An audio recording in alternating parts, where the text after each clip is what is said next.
તો ડોક્ટર પણ સીએ પણ ક્યારેક ક્યારેક એ અહંકારને આધીન બની અને ડોક્ટર બની જાય, એન્જિનિયર બની જાય, સીએ બની જાય, પોતાના બાપને બાપ કહેવામાં શરમ મળે આવવા. બોલો, પોતાના બાપને બાપ કેમ શરમ મળે આવવા?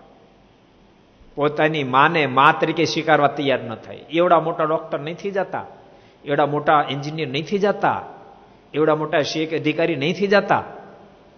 તમારા બાપાની આગળ પણ તમને બાપા કેવું કઠણ પડે.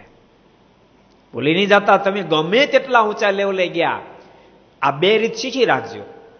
તમે ગમે એટલા ઊંચા લેવલે ગયા તેમ છતાં તમે કોકના દીકરા છો, કોકના દીકરા છો એ વાત ભૂલી નહીં જતા. અને ગમે તેટલી મોટા પ્રાપ્ત કર્યા પછી મારા કરતા મોટા ઠાકોર છે એ ભૂલી નહીં જતા. ઠાકોર જેટલો મોટો કોઈ નથી, અને હું ગમે એટલો મોટો છું પણ તું કોકનો દીકરો છું, માટે એની સેવા કરવી મારી પરમ ફરજ છે. આ બે વાતને જિંદગીમાં કોઈ ભૂલતા નહીં તો સુખ્યા થશો. આ લોકમાં સુખ્યા થશો, પરલોકમાં સુખ્યા થશો.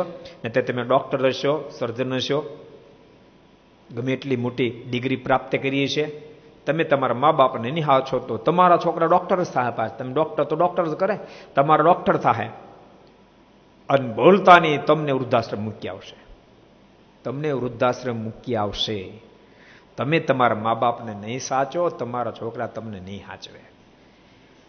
એટલે ગમે એટલા મોટા થયા પછી કોઈના દીકરા છે ભૂલતા નહીં. ગમે એટલા મોટા પ્રાપ્ત કર્યા પછી મારા કરતા મોટા પરમેશ્વર છે વાતને ભૂલતા નહીં. તો आलोक में सुख्या थे जैसे परलोक में सुख्यू थवा है। अगर ये वीडियो आपको पसंद आया हो तो लाइक करें और शेयर करना मत भूलिए। सब्सक्राइब करें सरदार कथा चैनल को और बेल आइकॉन पर क्लिक करना मत भूलिए लेटेस्ट वीडियो सबसे पहले पाने के लिए।